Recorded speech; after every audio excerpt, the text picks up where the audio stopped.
truths to be self-evident that all, I'm going to say, beings are created equal and endowed by nature's God with certain inalienable rights. And those rights are non-negotiable. And the policies, the idea of a policy, we can have policies for the color of the library. We can have policies for how roads are built. We can have policies for how corporations engage with the physical world. But our rights are inalienable. They're not even up for debate. So long as the question is being posed within the left or right paradigm, the answer will never be achieved. It will never be arrived at, because the focus is on, like Albert Einstein said, we are incapable of solving a problem from the same level of mentality that we started the problem with. And we started the problem not necessarily with these left or right policies, but that mechanism. And we also have to realize that mechanism is, in reality, based in, founded in, and organized by YT supremacy and YT supremacist agendas, and not just agendas, but institutions. We have to remember that these aren't the institutions that many of the peoples of the earth were engaging in pre-colonization. They didn't have authority vested in strangers. They had authority vested in people who lived in earshot or eyesight of them. They had authority vested in people who, whatever they decided, affected them equally to the people they were deciding on behalf of. In this society, these so-called leaders, these so-called people who are supposed to rule us, essentially, don't have the same socioeconomic background. They don't have the same current socioeconomic status. They don't have the same tax bracket. They don't have the same beliefs or heritage or values or any of that shit. But they're supposed to magically have our best interest in mind. I ain't buying it. So would you say that you're more of like an anarchist? Absolutely. And I would also go as far as to say, and I'm not here to convince anybody, but I will go so far as to say that you cannot consider yourself a good person unless you are an anarchist. At base, it doesn't mean you're just like the best person, but it means that you don't advocate the institutionalization or legitimization of harm, no matter who's doing it and no matter who they're doing it to.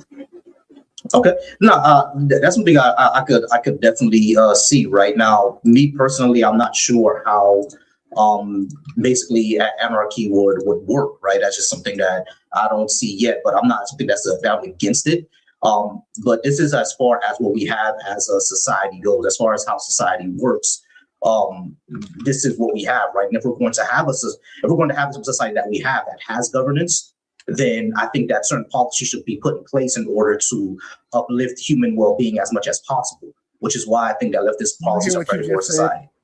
You just said governance. There is an etymological difference, and I'm not here to convince anybody, but there's a difference between governance, which is social, and government, which is about owning your mind, lying to you, classifying shit, treating you like a fucking child, always needing permission to jump from one foot to the other. Look up voluntarism, research voluntarism, egalitarianism. We can still have the same infrastructures, but it's voluntary, meaning if you don't have a fishing license and you're at a lake, and a quote agent of authority comes and says, do you have a license, your permit, your license, whatever, societal permission, there's not a threat behind it. At no point does this person that's asking you about this have the presumption to be able to draw their weapon on you because you don't have a fishing license, or because you don't have a driver's license, or because you don't have anything. If you're not, that's what no victim equals no crime means. So it's not about having no institutions. It's about not having the presumption of these people to violate our rights in the process of exercising their duties. Right. I would agree with that setup. I think most people would, right? Is the Constitution. Right. I think most people would, right? And hold on. Whoever's on, I'm gonna mute you real quick because you're echoing.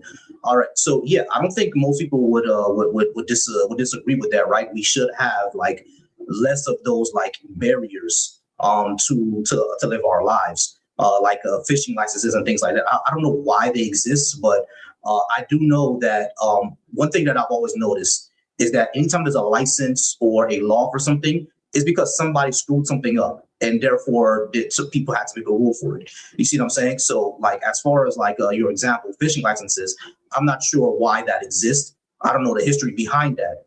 Because it makes money, and people will say, "Oh, it's because it keeps the parks clean." But no, A, they're not really that clean, and B, there's other money that is allocated to that. Fishing is an alienable right. Think of it this way: even the most tyrannical kings of the past did not demand that their fucking citizens, their subjects, go out and get more permission from other people who represent him to go fishing. They knew that if they were going to subjugate people and get their taxes and get their fucking labor, that these people needed to fucking eat. So even those tyrannical kings weren't so hubris, weren't so egoic to sit there and like try to legislate people's ability to engage with the natural world in order to be subjugated. Right, but those people who did fish and everything like that without a license, they had to give a portion of that fish to their. Please stay on mute because you're okay. They have to give a portion of the fish to their lord because it was basically serfdom. So even though there was no fishing licenses, that food didn't really belong to them, did it? You see what I'm saying? So it's like, but we know now today that was birthed in violence. Demanding the product of someone's labor without their consent is violence. That's why it's called violence, because you're violating their bodily autonomy and the extension of their bodily autonomy in the form of their labor, which is their currency. In that case, the fish or the money or whatever it is. Right. No, I get that. Right. I don't have a big beef with anarchism.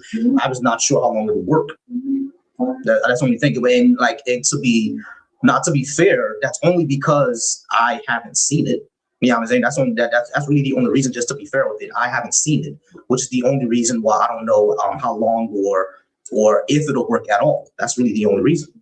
That's because it predates capitalism and it predates colonialism. In fact, my contention is that this original chattel slavery that occurred wasn't even about skin color or penile size or any of that bullshit. It was because the people were indigenous and thus sustainable and had achieved abundance, and capitalism cannot compete with abundance. And so they had to assimilate YT people to get the numbers, the population numbers, to compete with the indigenous peoples of the world. And that's what it continues to be today. It's not people versus people. It's scarcity versus sustainability. And you can only reach sustainability through voluntary engagements. That's literally the reason. Yeah, that's the reason. Because of capitalism, they needed to make more profit. So yeah, that's the reason. You know what I mean? Now, but like I said before, I don't have a really big issue with anarchy, right? I just never seen it. That's the only thing. It's the only look up that's Oroville. Say that again. They have problems. They do have problems, but one little test city that they're doing in modern times, because there have been, if you look up throughout history, there's been anarchist societies. Even the San people today are kind of anarchists. But if you look at this place called Oroville, it's in India, it's an anarchist city, and they have their problems, but it's still functioning. Yeah. Same with it's not. I'm not sure if it's Somaliland. I know there's Somalia and there's Somaliland, right? Because they're separated. But I think Somaliland basically operates the same way, pre-colonial, right? Now I think most of them are still Muslim. So they may have some sort of system of governance. And I don't disagree that the fact that there can be interactions and even like social structures without having an imposed government. That's all true, right? I don't have any issue with that. But as far as what we have right now, this is the type of society that people are choosing to live in. One that has a governance, one that has, a military police, one that has certain rules of law on how people can behave and stuff like that. If we're going to have that type of governance, then we should institute policies that would be better that would uplift human well-being as much as possible. That's the only reason why I say the leftist policies are better for society. Now, if you're going to say that anarchy or an anarchist society will be better for humankind, that's a discussion to have. But I'm not going to argue against it.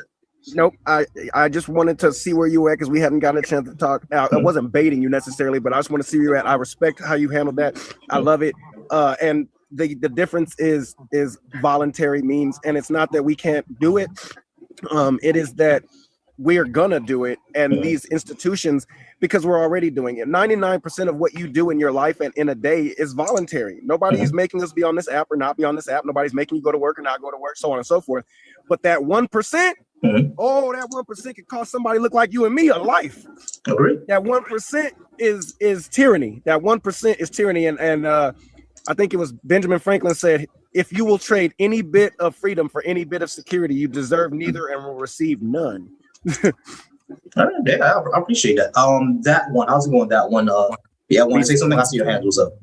Yeah, I just came on for the anarchist bit. I think a lot of times too, we confuse the vehicle for the destination in these conversations, right? Because I have been in the ANCOM and I've talked about solidarity with other lefty movements and stuff like that.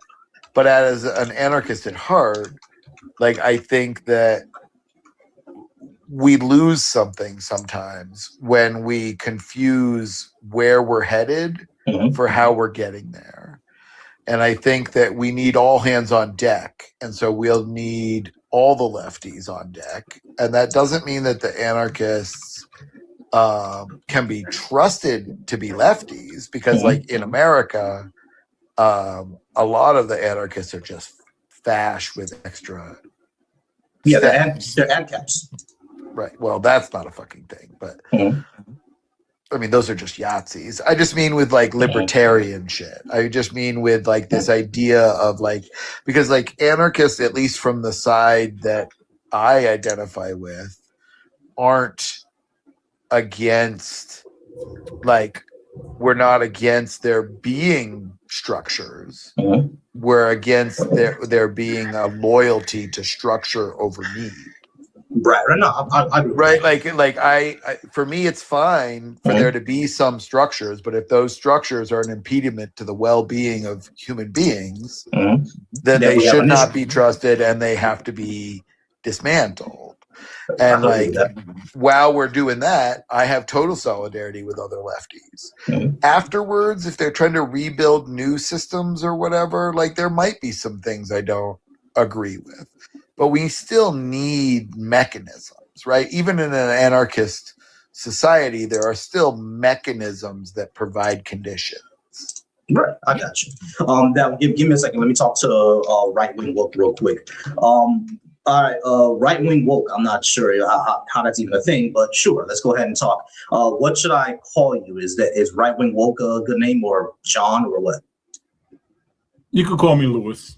All right, Lewis. How's it going? I'm gonna ask you for the explanation of that screen name. But before we get into that, are you at least 18? And did you disagree with what I had on the board? I'm 50 and New York Trump voter, of course. But it's not that I disagree with what you have on the board. It's just that I wish it was more fleshed out. This whole concept of leftist policies. What does that even mean? Yeah, sure. Yeah, that's exactly why I put it up, because if I put a whole list of things, it's going to be too much for people to read. So I just went ahead and just put one thing so we could talk about it. All right. So when I talk about leftist policies, give me 1 second. They said about 5 o'clock, baby, about 5:11. All right. So when I talk about leftist policies, someone mute up because I'm there we go. All right, so when I say leftist policies, I'm talking about things such as universal education, meaning from daycare to college. It's all public, it's all paid for. Also, universal healthcare as well, single payer. I'm talking about things such as guaranteed housing, minimum wage tied to inflation in your area of living, things like that. And we can go ahead and keep going on and fleshing those things out. Also, of course, protecting I believe that women should have the right to do with their own body, so reproductive rights, things of that matter. Prison reform, of course. I think those things are really better for society. Ending the war on drugs, those things.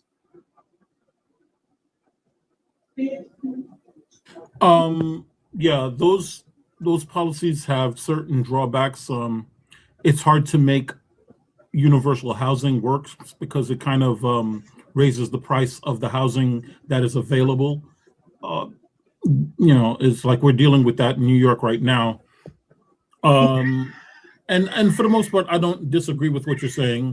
I think that the heart of the American platform is capitalistic religious tolerance and individual liberty. So as long as you don't step on those things, I don't know why we couldn't experiment with some of those policies.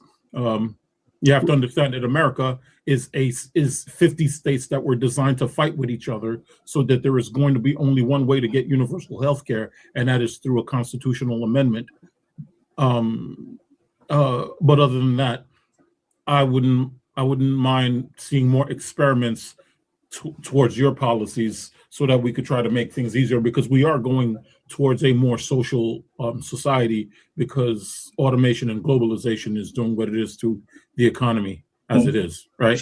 Yeah, I mean, I do agree with you that the idea of America is supposed to be individualism, merit-based, religious tolerance and everything like that. But we see that throughout American history, and even so now to today, it's in practice that doesn't happen, right? Especially what's going on with, now you said that you're a New York Trump voter, a Trump supporter. From what I've seen out of the MAGA movement, there's no religious tolerance there at all. You see what I'm saying? It's all just Christianity or nothing. You see what I'm saying?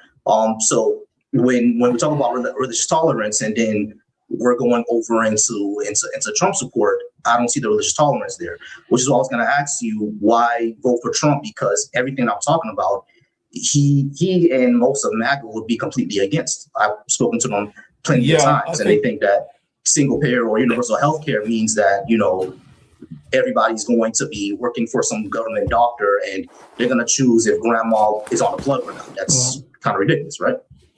I think that's inevitable, to tell you the truth. You can't give a hip surgery to someone with terminal cancer. It's not financially effective to do so. Yeah, it's just one of those sad things of reality. We are not guaranteed everlasting life, whether we have universal health care or not.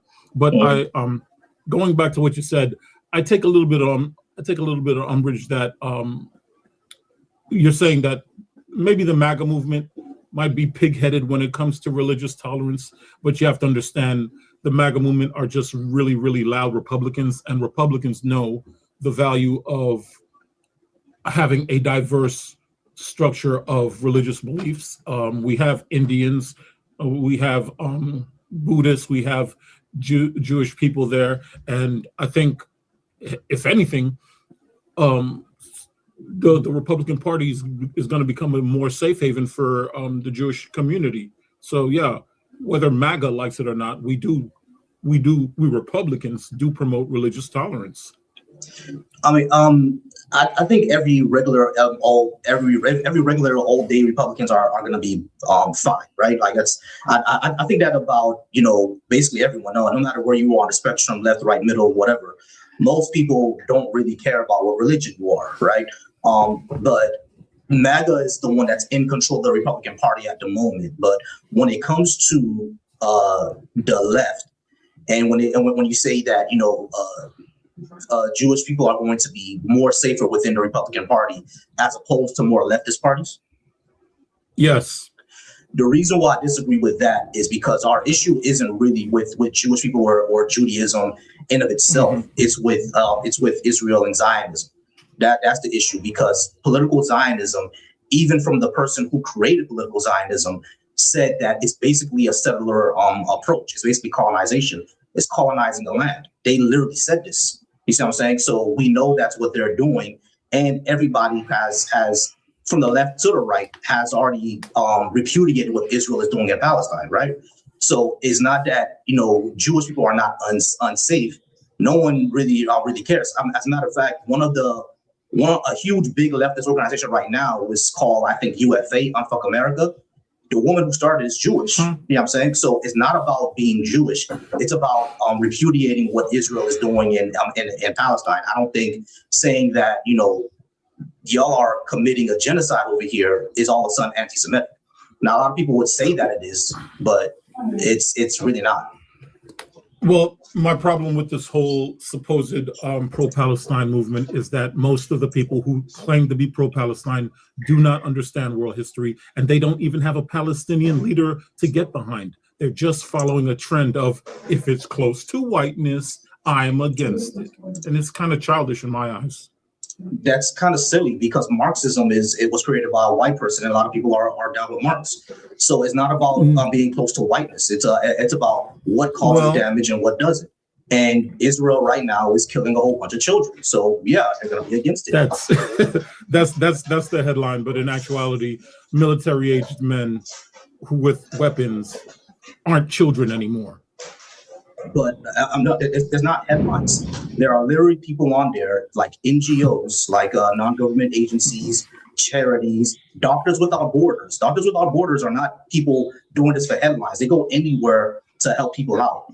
Doctors Without Borders has reporting that, yes, IDF targeted and took out children. Like they're the ones saying this. It's not people just being up here saying whatever, bro. These are actual agencies, Red Cross. They're all saying I think these IDF soldiers are literally pointing their weapons and taking out children. Like this is not something that you can read the reports. Matter of fact, a recent report from Doctors Without Borders has said that they found like headshot wounds, like straight through the brain. This is the only thing that you can do through a targeted sniper weapon from the IDF of children. So yes, they are taking out children. Yeah. For one thing, Sakafet. What's up, man? Yeah. My thing is that I don't want to prosecute the Palestine war again because we've spoken about it ad nauseum. I generally do not believe the purported data because it's coming from Hamas directly sometimes, and I think a lot of people aren't looking at the incident with a critical lens. They just hear something and then they repeat it. But that's another issue. What I'm trying to say is that the report that I just gave you, it didn't come from Doctors Without Borders. It came straight from Doctors Without Borders. They're the ones reporting it, not anybody else.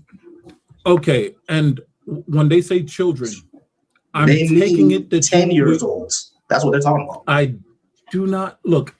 I know you don't believe it, but like, why would Doctors Without Borders lie about this? They're doctors. It's not. I don't know who is Doctors Without Borders. What does that mean? What individual? What official statement came from Doctors Without Borders that says that?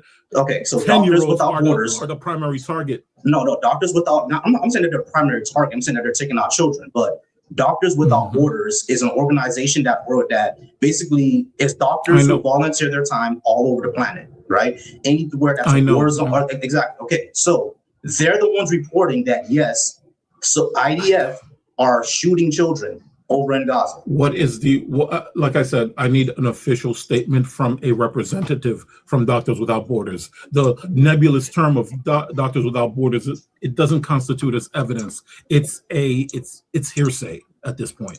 It's okay. So you want me to actually bring you the article that came out, or?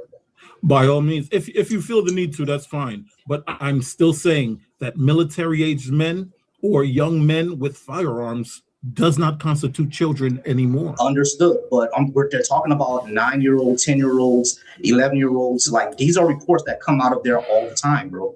As a matter of fact, this is not the only time reports of children being murdered are coming out of Gaza. The last Gaza war that happened in 2006, there were reports of children being murdered. As a matter of fact, an IDF soldier was arrested for it. He was acquitted, and he even said he'll do it again. It was in a newspaper. So there are people who there are IDF soldiers who literally go out there and shoot children. That happens, bro. We just can't keep bringing this on this. Yeah, well, do you understand that this is a total war, right? Where the children are not soldiers. The children. I think no, they are. They could be. There's a such thing called child soldiers.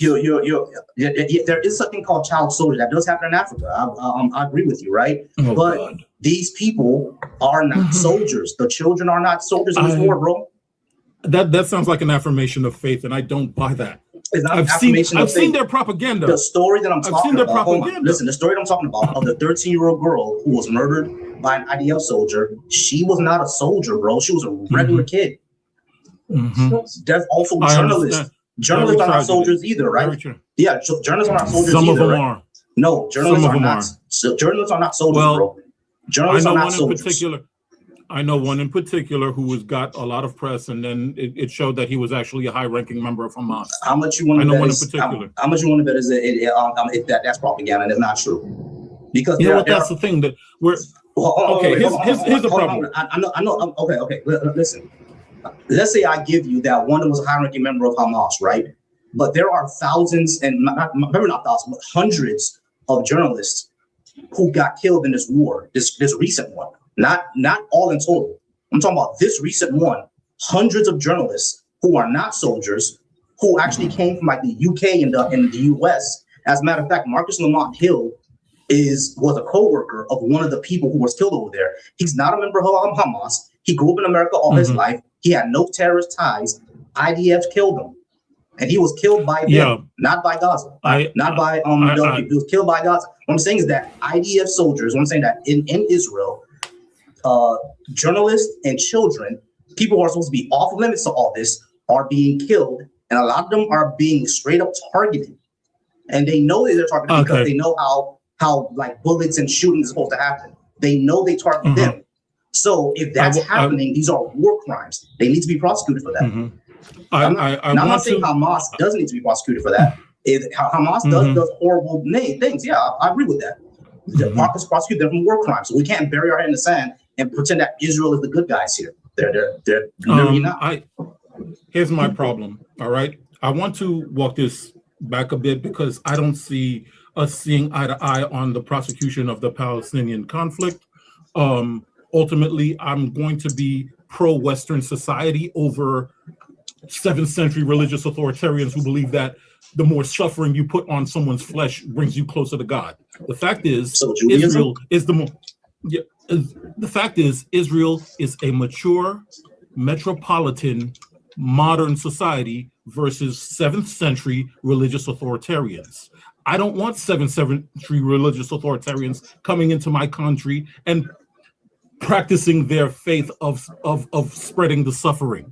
All right, that's the whole thing. That's what conservatism is. You can't play moral relativism with Hamas. You can't. I understand that we can't play. That's not what I'm trying to do. You're saying that you don't want Iron Age or ancient religious cultures that says more suffering is going to go ahead and bring people closer to God. Yeah, there are some sects of Judaism that do that. There are sects of Christianity that do that. We're not, and there are sects of Islam. Wait. Hold on. Look, that's what I'm saying. There are sects of Judaism that do that. Orthodoxy. You know what I mean? I know what you mean. You're talking about Islam, but you realize that you realize that Islam have different sects and different schools, right? Well, here's the thing, though. When they're not inflicting suffering on the non-believer, they're inflicting suffering on each other. Who? What do you mean? What does that mean? Okay, let's use the word jihadist. Jihadist? You think every Muslim is a jihadist? That's an overreach and an uncharitable interpretation of what I said. Okay, so if you know that every Muslim is not jihadist, and you said I don't want people coming into the country and practicing that, everybody doesn't want. We all don't want a terrorist in our country. All of us don't want that. Muslims don't want that either. I don't know if that's true or not. I think that progressives are so fixated on, we don't want anything that have a proximity to whiteness. They unilaterally no one says that, bro. chose. No one says that, bro. Yes, they do. No one says that. It's a knee-jerk reaction. No, it's not, bro. No, it's not. They almost religiously believe that if it's white, it's wrong. Wrong. Incorrect. So why would they believe in Marxism? That came from a white guy. Marxism. This is silly, bro. Socialism and Marxism are white ideas. Look, those came from white guys. This is silly, bro. What are you talking about? Marxism and socialism. Listen. If anything that was approximate to white is wrong, why would a whole bunch of white people in this country who are leftists will also be Marxists? That was created by a white guy. This is stupid. Because Marxism is a resentment-based religion. No, it's not. Marxism is. Marxism is a analysis of society, especially capitalism. It's not a religion. It is. Who's the God? The God is a classless, stateless society. The God is the proletarian. That's not a God. It's like it has its heaven, and it came out of Gnostic teachings. What paranormal activity does it teach? What paranormal does it teach? Does it teach anything about the afterlife? Does it teach anything about metaphysics? They believe in a classless, stateless, moneyless society. That's not a god. That's not paranormal. Every religion proposes something paranormal. Even Buddhism. Every religion proposes something paranormal. Marxism doesn't propose anything paranormal. We've had moneyless societies. We've had moneyless societies before, right? I don't think we've had currency-less societies. We've had moneyless societies before. Hunter-gatherer societies. Okay. Hunter-gatherer societies were without money. But even then, they traded pelts. Listen to what I'm saying. I know they traded pelts, but it wasn't money. They just bartered, right? Okay. Marxism is an analysis of society, especially capitalism. Yes, at the end goal, they propose communism, which is a class-money society. That doesn't make it paranormal. It doesn't make it a god. All right. So when you say that they believe in some sort of religion, which Marxism is a religion, it's not. That's silly. And not only that, when you say anything approximate to whiteness is then seen as bad, that's also silly, because a whole bunch of white leftists believe in Marxism, and a whole bunch of white leftists would vote for Gavin Newsom, who's a white guy. This is dumb, bro. Like saying that anything saying that if it approximates to whiteness, therefore bad, is silly. When we're talking about things such as white supremacy, that's what we're talking about. White supremacy, white homogeny, things like that. Those are things that need to be analyzed and deconstructed. There's like 6 lives going on right now that's like saying that whiteness is evil, whiteness is racism, whiteness should be abolished. So it's like, look, here's the thing, right? Here's the thing. After World War II, the people who were promoting Marxism in Frankfurt, Germany, said that, why do we keep failing? And they sat back and they itemized who are the enemies of the socialist society. Sorry. And they came up with patriarchy, nationalism, Catholicism, capitalism, and racism. That all those are correct. And that's the thing, though. All of those became the foundations of Marxist critique theory of society. So that's why there are so many people who think that Marxism is great, because it was designed to deconstruct and destroy patriotism, nationalism, gender identity, heteronormativity. It's, of course, there's people who like socialism, because it's basically trying to destroy the country. No, it's not. Yes, it is. No, it's not. It's the Frankfurt School. So the Frankfurt School the Frankfurt School has multiple things, right? Like how you said, they analyze gender ideology. They not gender ideology, but they analyze like gender ideas. They analyze things like patriarchy and nationalism, et cetera, et cetera. That doesn't mean that just because we analyze these things and we deconstruct them, and we would like to understand where they come from and how there's a name for it. Listen. And where they come from and how they affect society doesn't mean that we all of a sudden want to destroy America. Because America was also founded on the idea that I'm not a person. We deconstructed that destroy America. No. There's no reason to say to that. America was founded on the idea that I'm 3/5 a person. We deconstructed that. That didn't destroy the country. I get that. Exactly. So I get that. Deconstructing ideas that may cause harm to society does not mean that you're going to fundamentally destroy society in of itself. That's silly. Okay. Here's the thing. The word that describes this is called praxis. Or if you really want to go there, we could call it wokeness. Wokeness is the first, like, let's look at it rationally. The first level of wokeness is to be aware of systems of oppression, right? The next level of wokeness would be to say something. If you see something, say something. There, right? Then after that is going to be, if you're going to say something, you might as well do something. That is called praxis.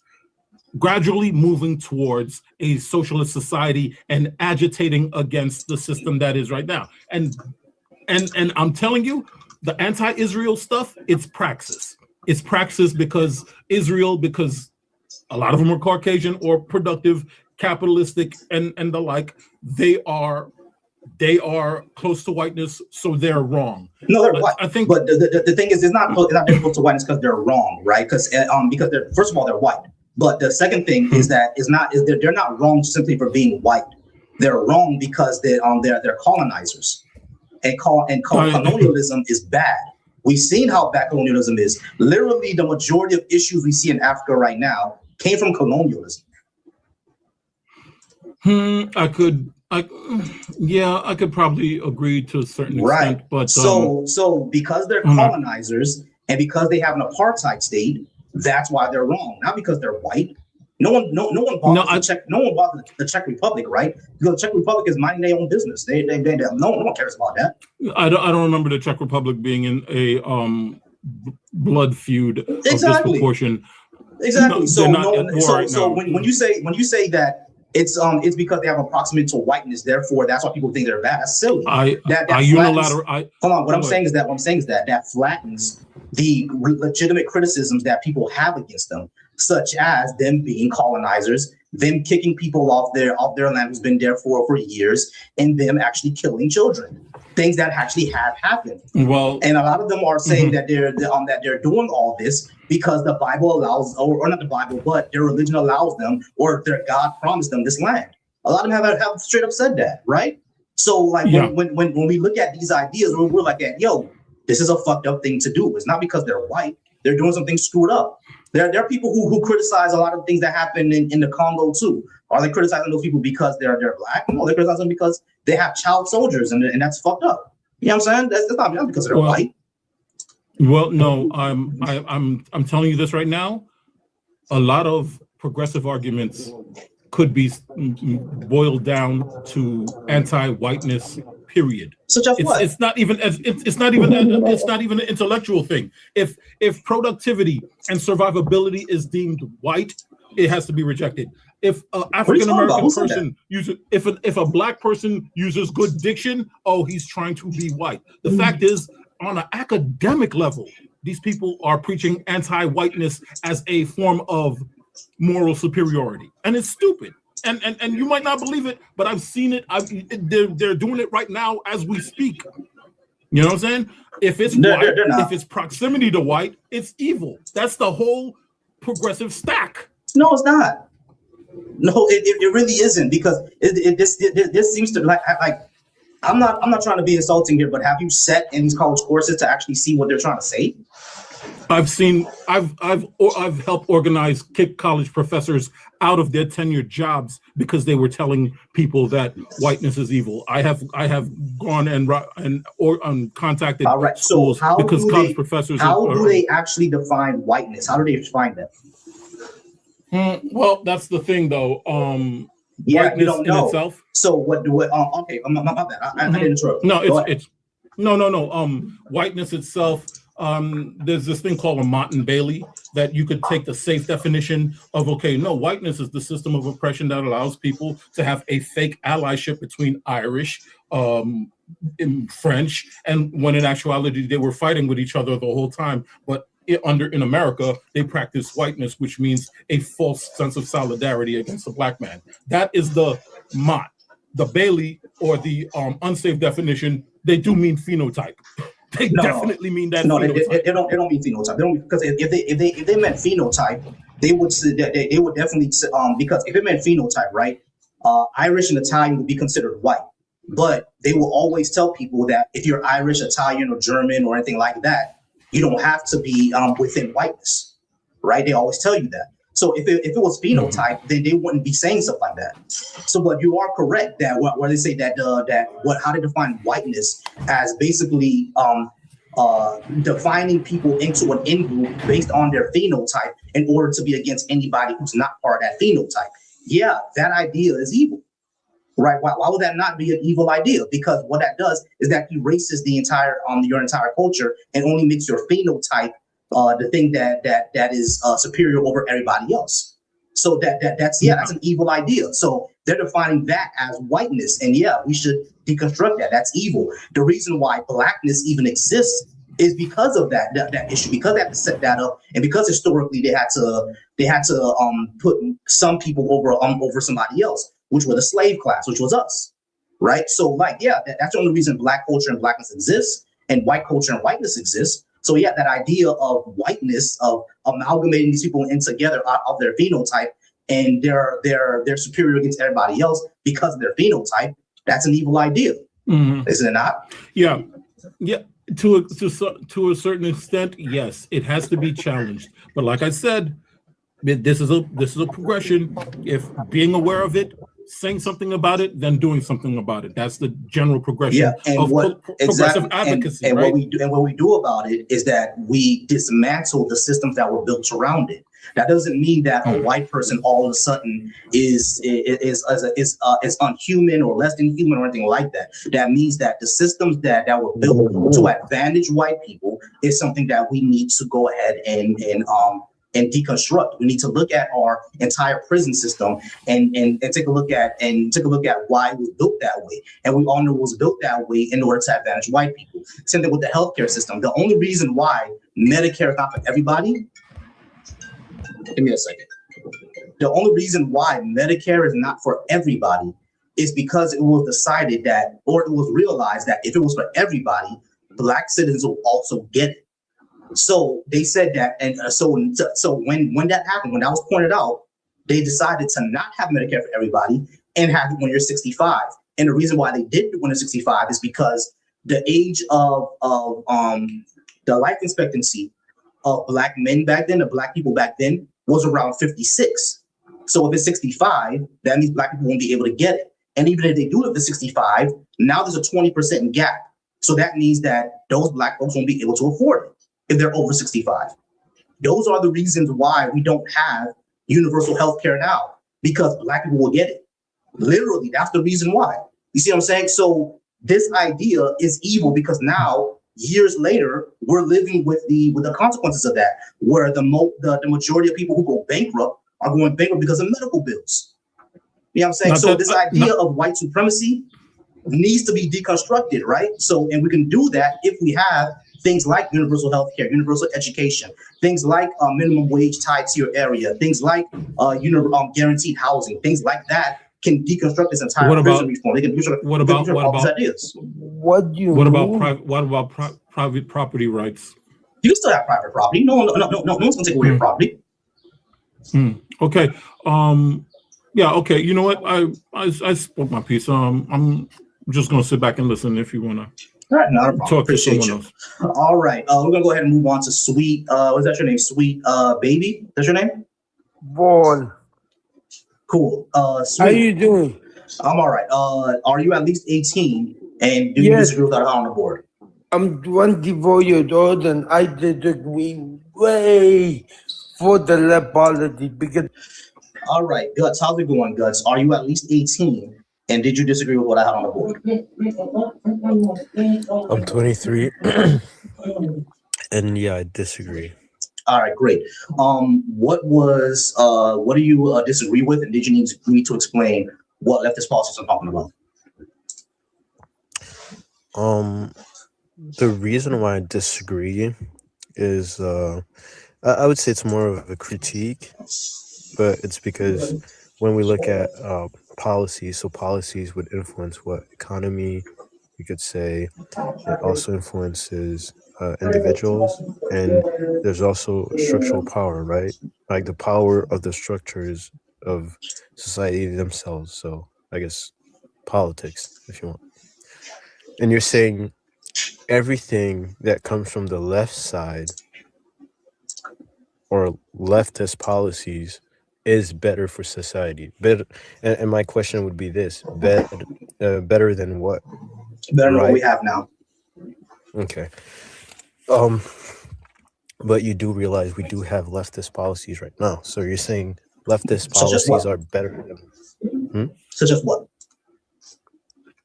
I'm sorry, I didn't hear what you said. Such as what? Oh, well, we could talk about certain healthcare policies, certain employment policy. Like there's many things that you can get from, I guess, the left, quote unquote. Okay. But Okay. my Cool. Name one, and we'll see if that's good, a good thing or a bad thing for society. Well, I think it's both. But for example, we could go with healthcare and universal healthcare being implemented in many different social democracies. Yeah, we don't have that in America. Is this only centered for America, or are you talking about like general society, so meaning the entire globe? I'm talking about our society since we live here. Okay, only the U.S.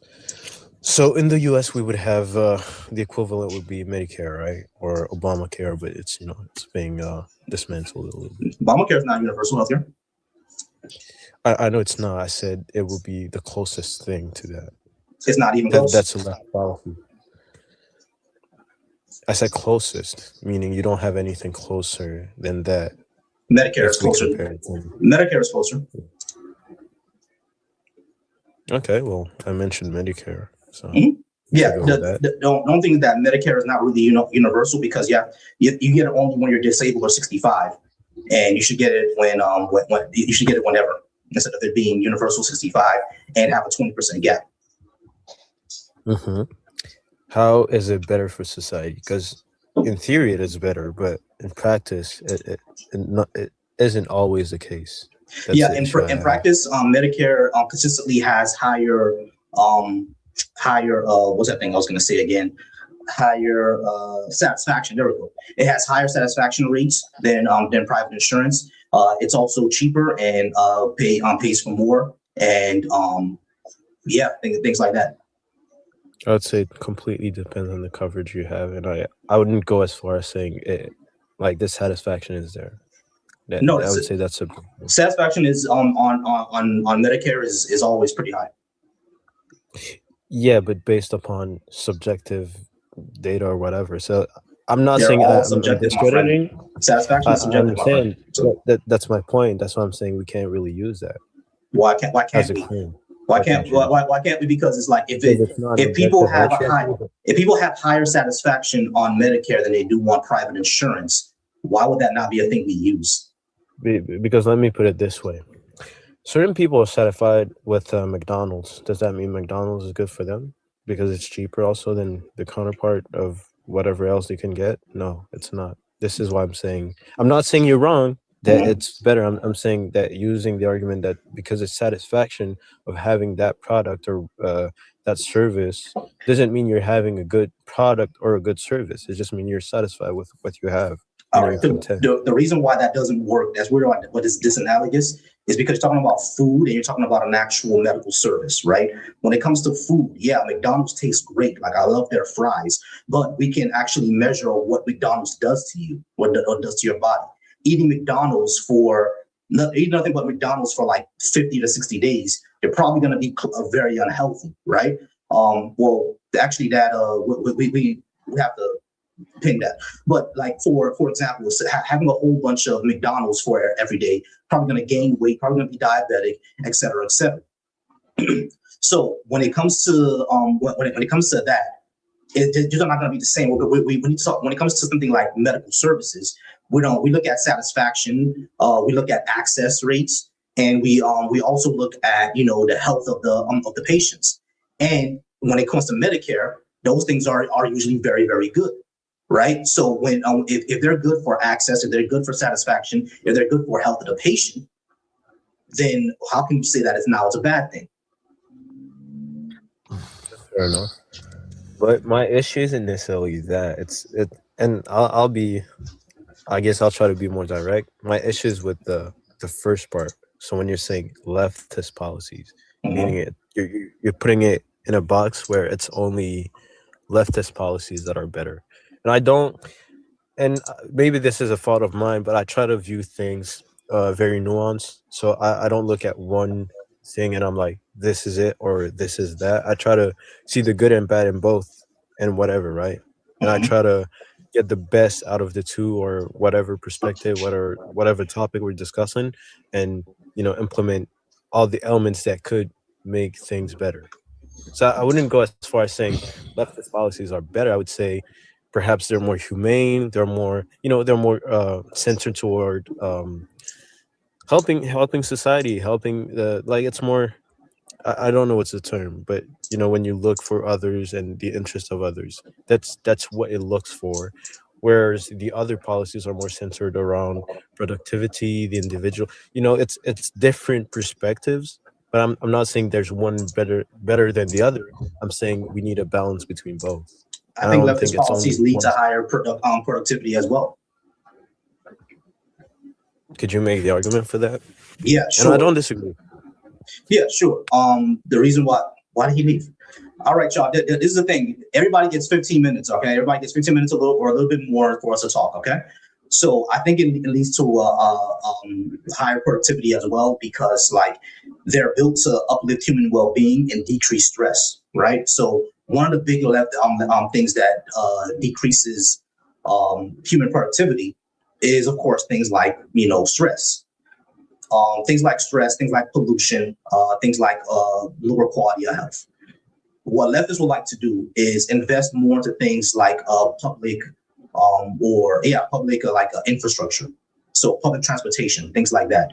So if we have more public transportation, that means that our air quality gets better. So that there are less people sicker. People are less stressed about, their cars and everything like that. So if we have less cars on the road, there's less traffic, which also decreases stress.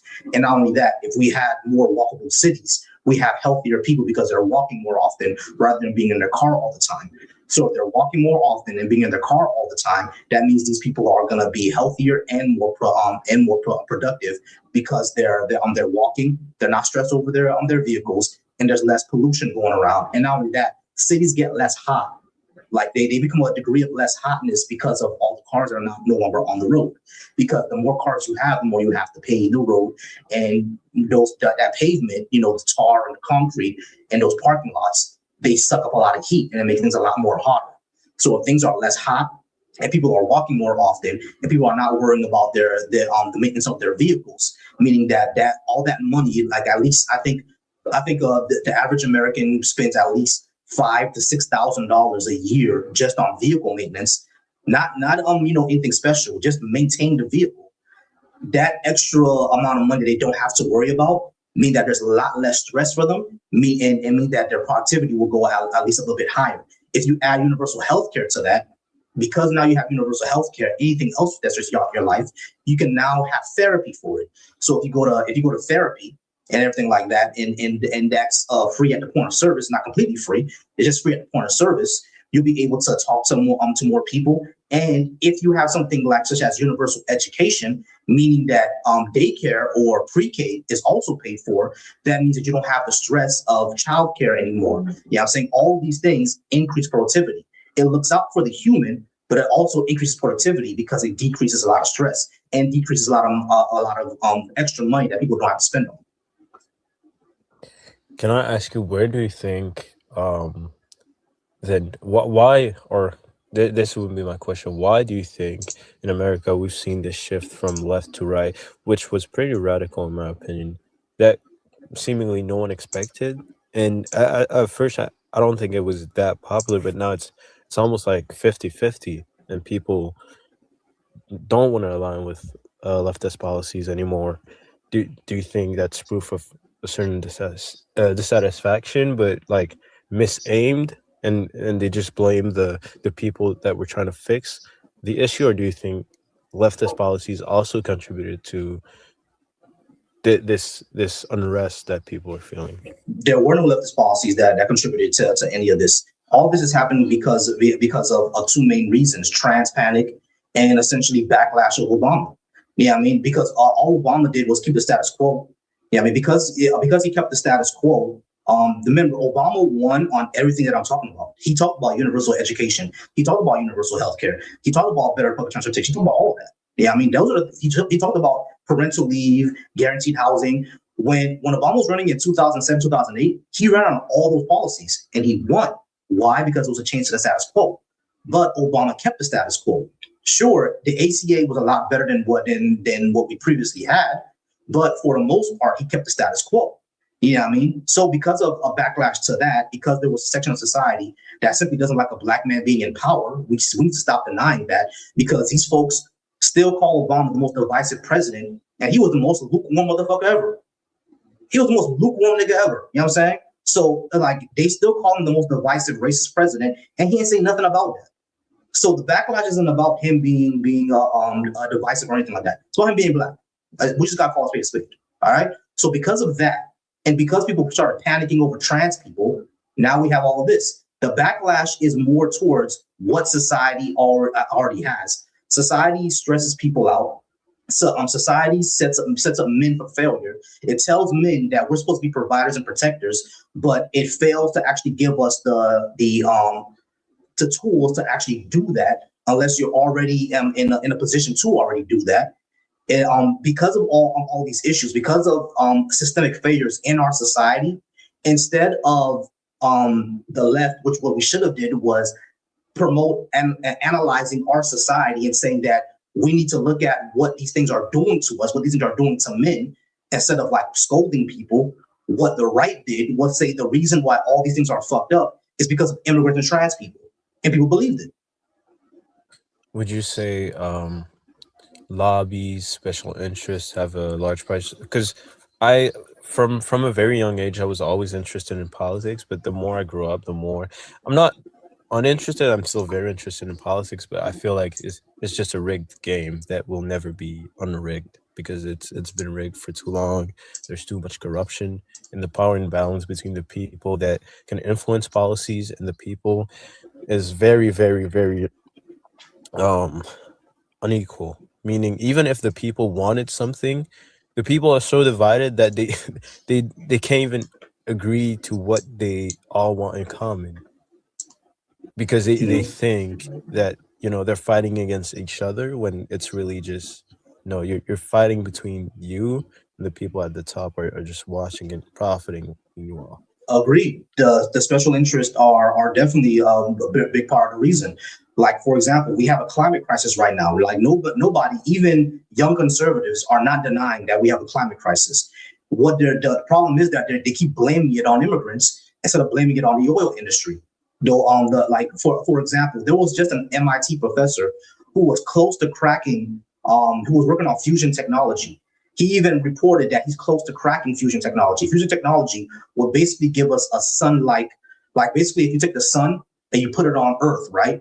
There's a MIT professor who said that he was close to actually doing that, which would give society, humanity, unlimited energy, right? So that means no more electrical bills.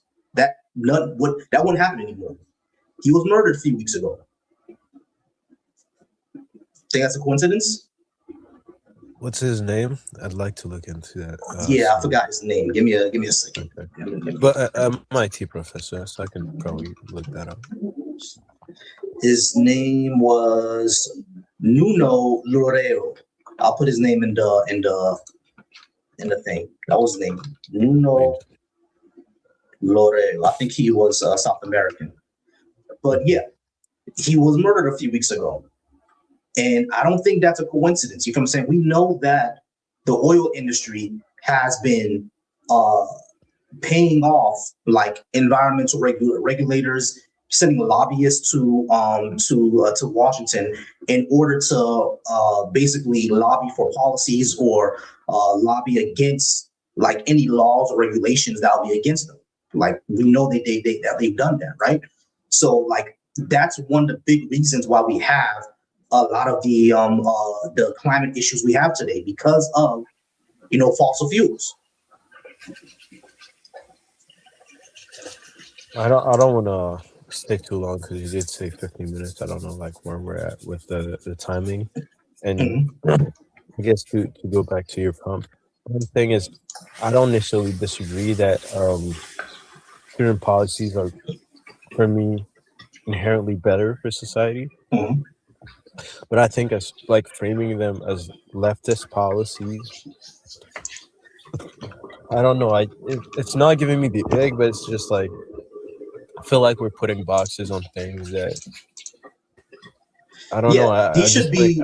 You're correct. There shouldn't be any labels on this, right? This should be just policies that we do for humanity, for our society, in order to make things better for us. They shouldn't be considered quote unquote leftist, but unfortunately, in our highly politicized state in America, the policies that I'm talking about that are just supposed to increase the well-being of our society, of human beings, are considered quote unquote left. So if that's going to be the case, they're better for society. Can I ask you one question? Yeah. Do you feel like give me one second. Give me 1 second. I got to finish off with. I just wanted to ask, one more question, and I'm pretty much done. I wanted to have your insight on this particular. It's not a problem, but it's something I struggle finding the nuance within, or like having the like a definite answer. And you don't have to have one, but with social programs and how certain people take advantage of it, and how some people, even though we put in place the social programs for them, they're not, they're not doing anything with it. Like, it's not productive for them. What do you think is the answer to that? Like, for the people that we can't seem to help because they don't want the help, kind of thing. Like, I'm not gonna. Yeah, I think most people who use the programs genuinely need the help, right? And sure, there are people who, like, the programs exist for them to get the help, but they just fuck it up. They don't want the help. The thing is, I'm not concerned about those people. I'm concerned more about the people who want the help, need the help, and will use the help. That's what we should be focused on. Those who are just going to be screw ups, there's always going to be that, right? But if 9 out of 10 people are going to be using the program, it's going to help them, and they're going to get better because of that, why would I be worried about that one person who's fucking it all up? I'm only worried about that.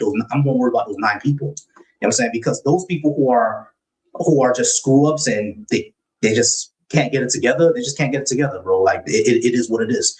You see what I'm saying? Like that. Like, even though we want to help the most people, leftists know that we can't help everybody. We know that. So if it's 9 out of 10 people and there's one fuck up, We're worried about the 9 people and that one fuck up. Whatever. You know what I'm saying? He'll just waste away, I guess. We don't know. Do whatever he wants. You know what I'm saying? But we're gonna help the most people as we can. If it's 9 out of 10, it's 9 out of 10. okay.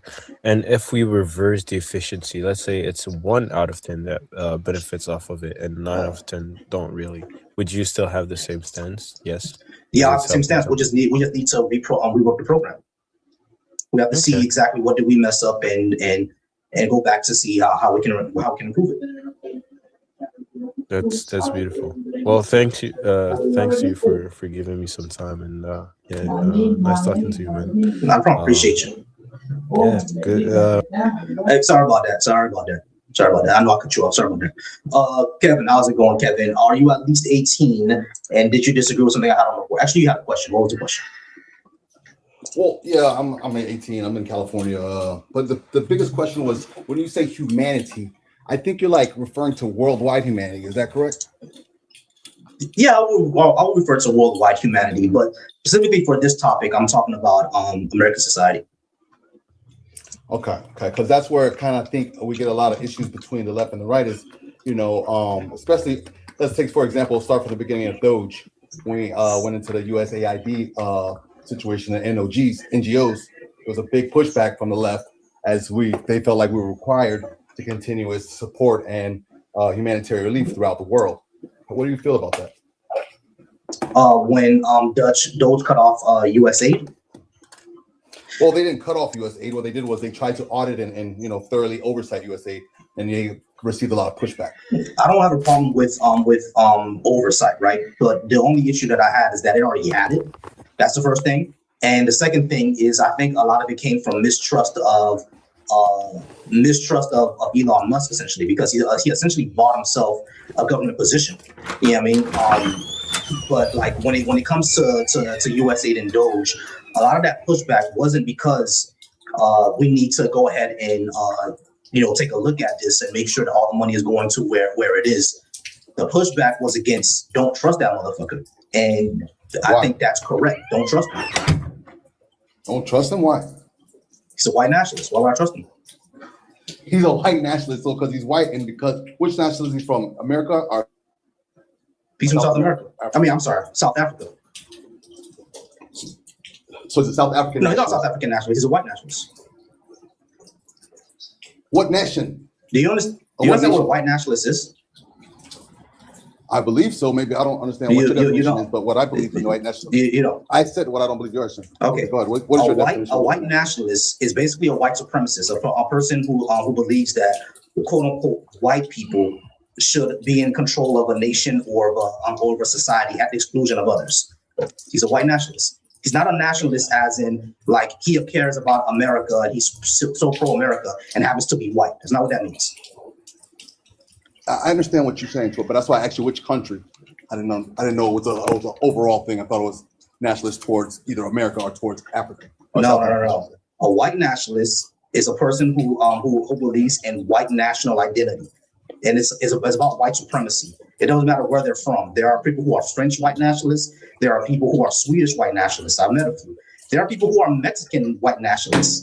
Nick Fuentes. I understand that, but what I'm just thinking was that it would be aligned to a specific nation. But okay, I understand what you mean by that. No, yeah, it's not. So you feel like he's okay, no problem. That's cool.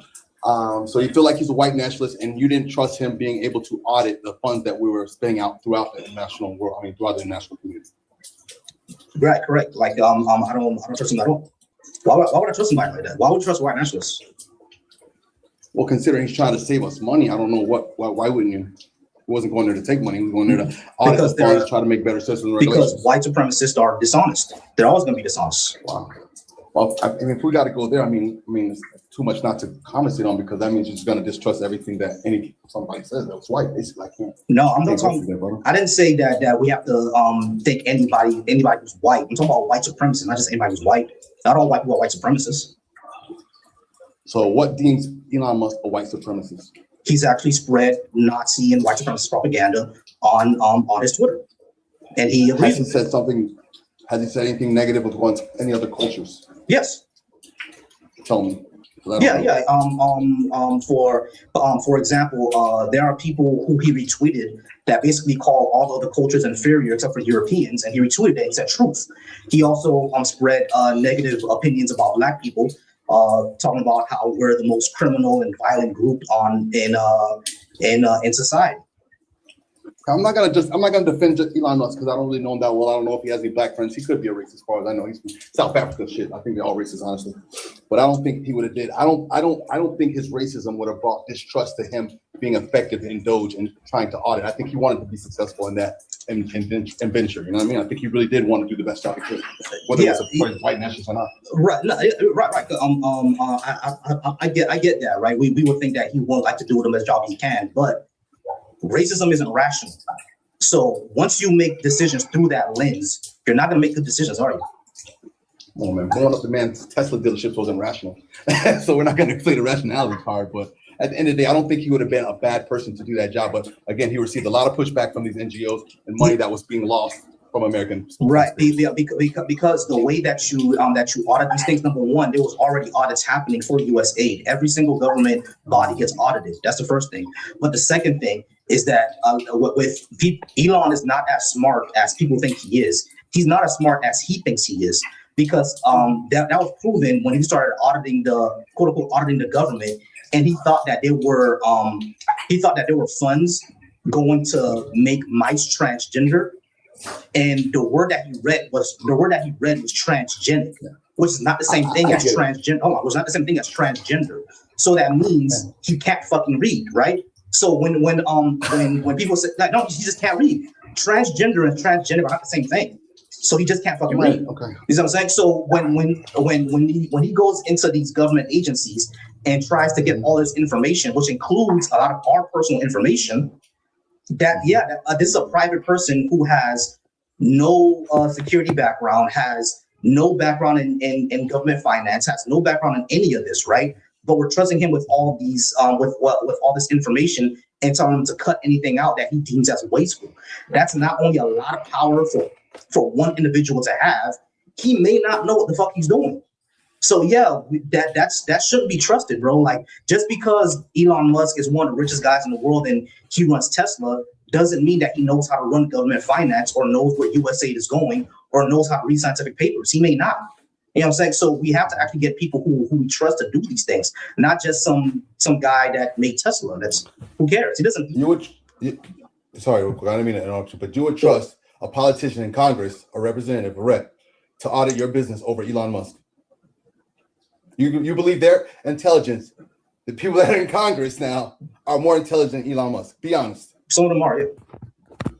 Some of them are. Say it again. Some of them are. Some of them, very few, very few. It depends on what maybe in the Senate. Yeah, it depends on what their expertise is. Yeah, definitely in the Senate. Like what's her name? Elizabeth Warren.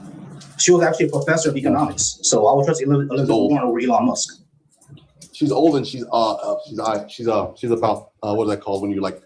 She's a ideologue or whatever. I can't remember the word. You know. So, but again, it's about numbers, dollars and cents, pluses and minuses, effectiveness and waste. Right, but he may not know all that. That's what I'm saying. Like, you can't assume that though, man. You're putting a bad faith. You're putting a bad faith in it. It's not. Y'all guys went in there pushing the issue. It's not really bad faith because the thing is, Elon Musk is a businessman, right? So businesses in the private sector, you're more worried about profit than you are worried about the service itself. You're just more worried about the profit. True. Whatever makes the profit, even if the service sucks, you're going to do it because it makes you profit, right? So if Elon Musk is going in with that mind frame, he's not going in a mind frame with helping people. He's going with the mind frame of how can I save money in order to make a profit? But that's not how government works. That's not how aid works. You don't make profit from aid. I agree to an extent. So and exactly. That's why Rick got out of there. That's right. So exactly. So that's why it does a lot of pushback for that. If you don't have any accountability, because he is one person with all this power, he has no experience in government finance. He would have been one person. He wasn't even in charge. He didn't have a job. He has to delegate responsibilities. Of course, one person can't do it. Exactly. But but what I'm saying is this organization has no oversight. And these are a whole bunch of kids that don't know how to read. Again, he didn't know that transgender and transgenic are two different things. He can't fucking read. You see what I'm saying? So it's like these are. You can't say he's stupid because he's stupid. Don't take the man as an idiot, illiterate. Bro, if you were to see a paper that says transgender and then another one that says transgenic, are you gonna say these are the same thing? I honestly wouldn't be able to read it because my vision ain't that good. But I'm not gonna go there. Don't question the man's intelligence because he said something stupid like that. No, he's stupid. He's stupid. No, he's dumb. He's dumb. And the reason why he's dumb is because white supremacy is dumb, and he spread white supremacist propaganda. It's clearly done. Like, for example, I don't follow like that.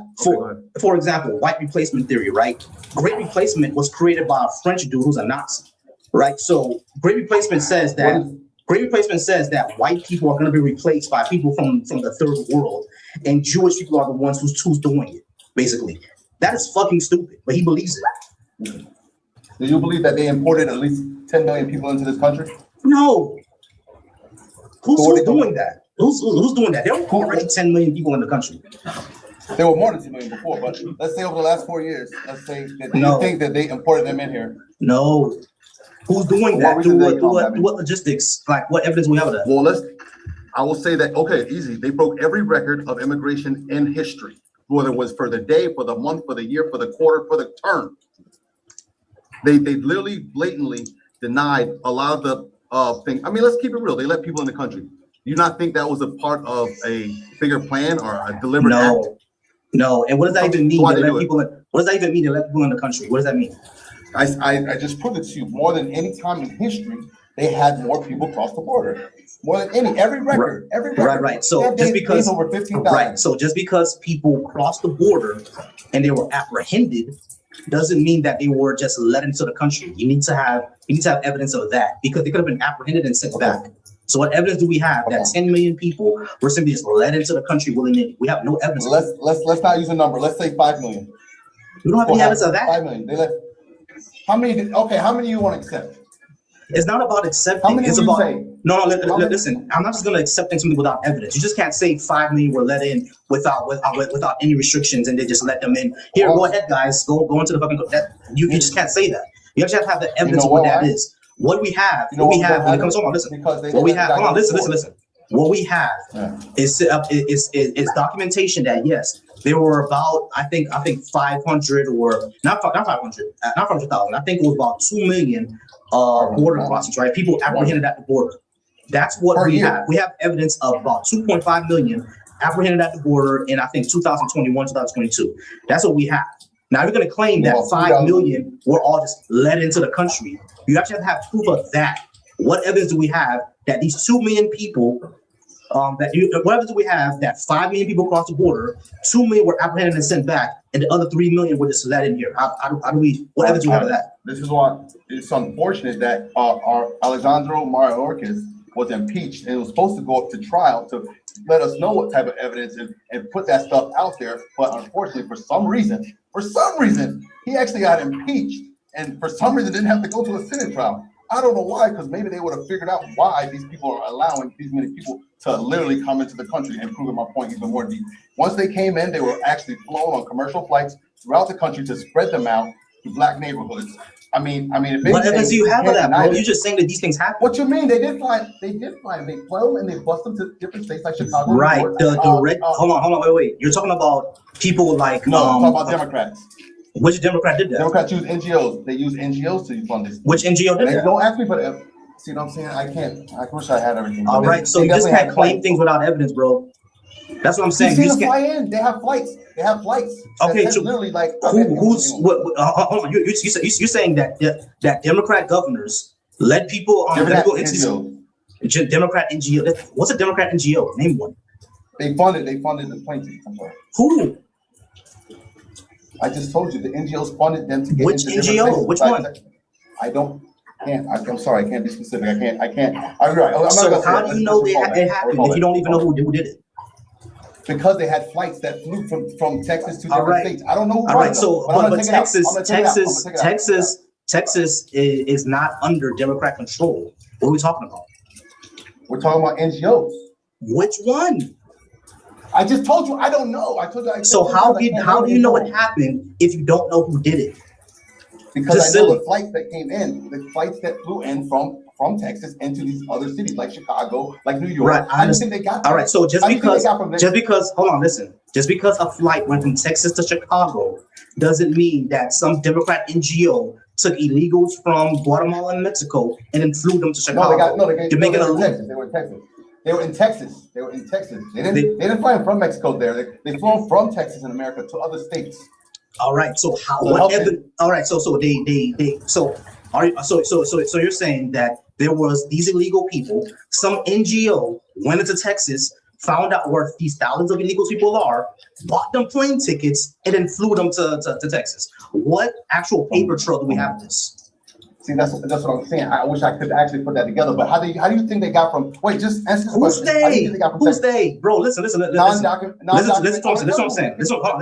Go ahead. Just because there's a Texas flight from Texas to Chicago with a whole bunch of people with last names like Sanchez and Gonzalez does not mean. Hold on. Listen. This is what I'm saying. Just because there's a flight from Austin to Chicago and there's a whole bunch of people on that flight with the last names like Gonzalez and Sanchez doesn't mean all of a sudden there was conspiracy by some NGO funded by some Democrats to get some illegal immigrants and put them in Chicago. You're making a leap. That's what I'm saying. You have no evidence of what you're saying. Yeah, I can agree with you. Hold on, listen. Hold on. Okay. I can agree with you. There are flights from Austin and Houston to Chicago.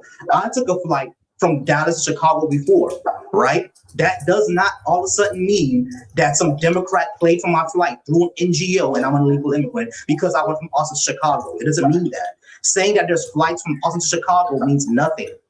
You have to actually show what you're saying. And if what you're saying is true, there would be paper trails for it. And we have none. You don't even know which Democrat or which NGO did it. So how do you even know it happened? Oh, there was a flight from Austin to Chicago. Well, that's silly, bro. Flights from Austin to Chicago happen all the time.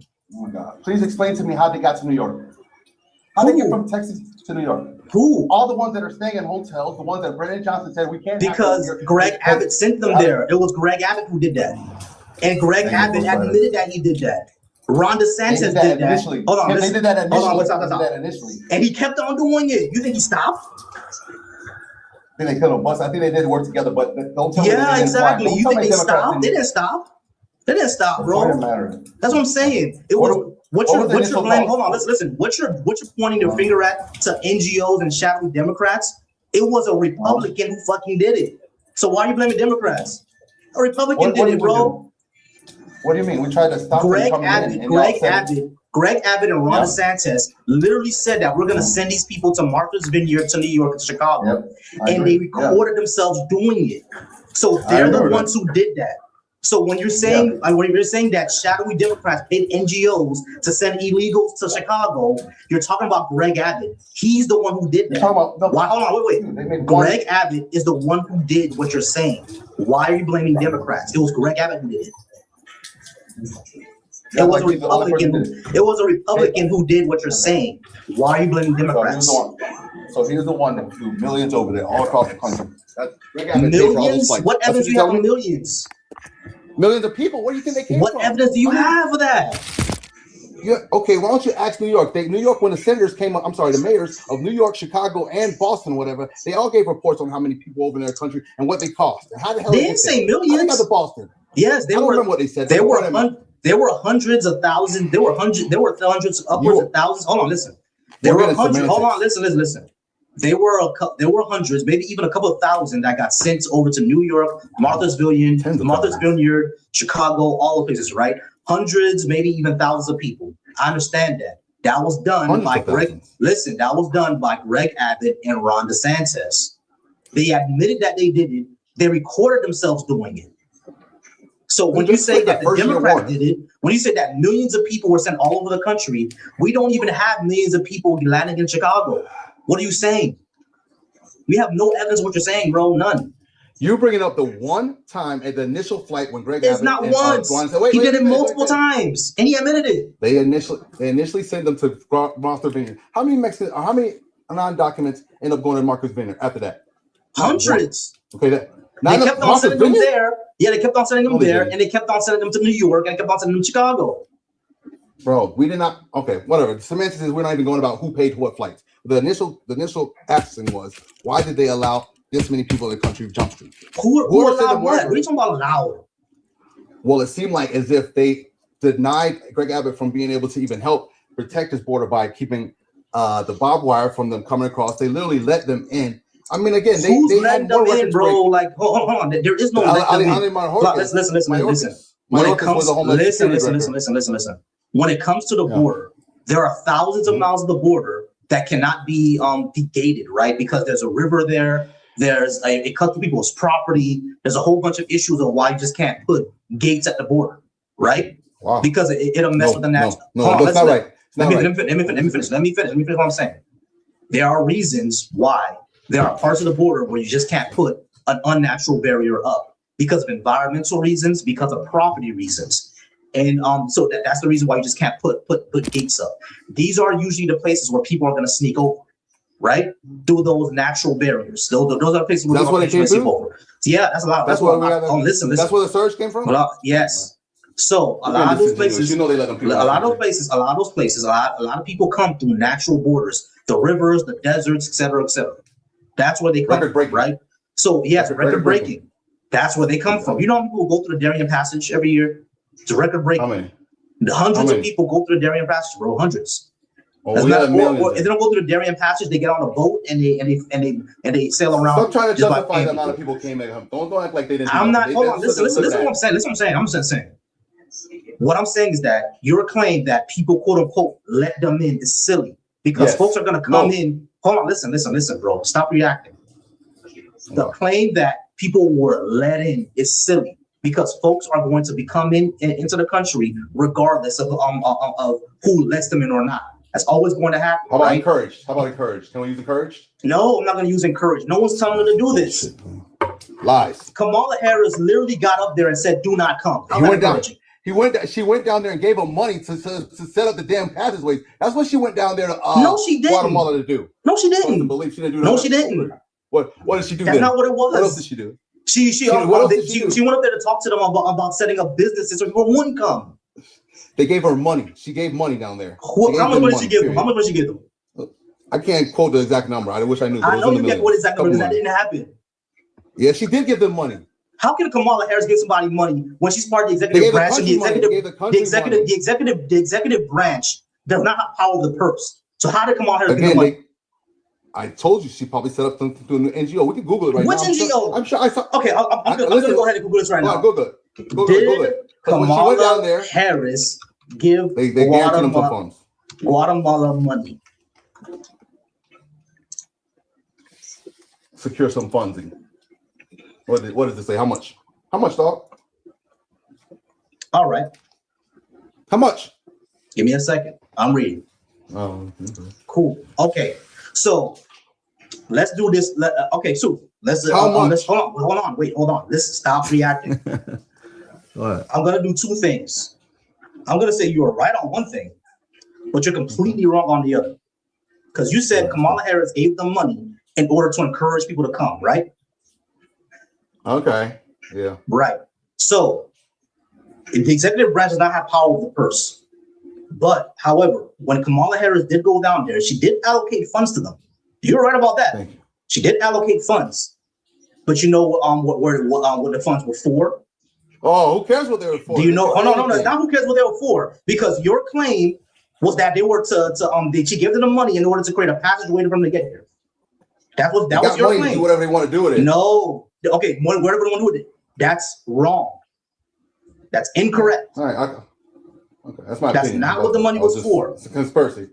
Yeah, it is What a was it for? conspiracy. Tell me. Because the What was it root for? causes of migration are poverty, lack of opportunities.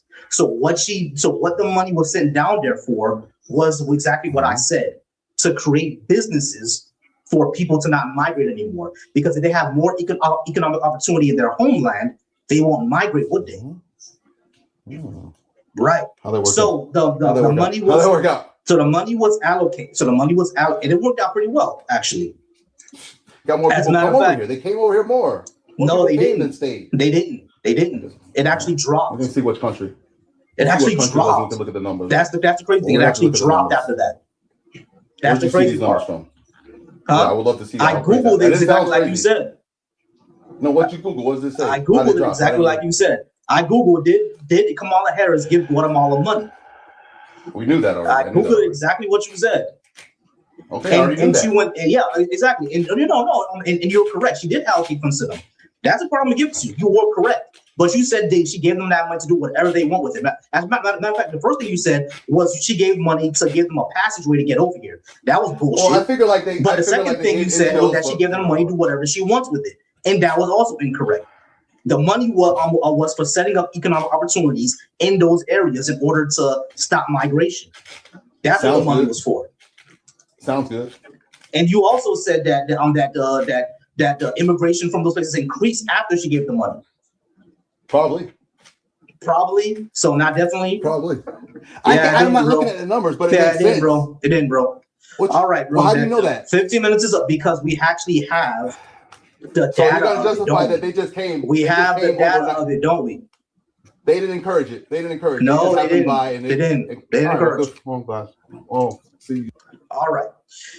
I appreciate you being up. All right. So you're probably gonna be my last guest, 12 gauge. 12 gauge, how you doing? Are you over 18? And did you disagree with what I had on the board? No, I didn't disagree. I agree with what you had on the board. And yeah, I'm way over 18. All right, cool. How's it going? It's going pretty good. I was just kind of strolling past and I was listening to that guy. And I didn't really have any input unless he was gonna stay on there, man. I tell you, Now he was past 15 kinda minutes, so it was chime time for him to go. yeah, well, and I can't quite get these people that's with this border argument, man. It's just so crazy. I don't understand. You know? Yeah, But border argument is anyway. crazy. But I got you 12 gauge. Hey, I appreciate you being up. You have a great day, all right? Yeah, you too. All right. All right, guys. Short live. I'm gonna go ahead and get out of here real quick. Michaela, I do see you in the guest. I'm gonna get out of here though. I'm about to leave because me and wifey have date night. All right, over on YouTube. I appreciate y'all being there over on YouTube. I did pin the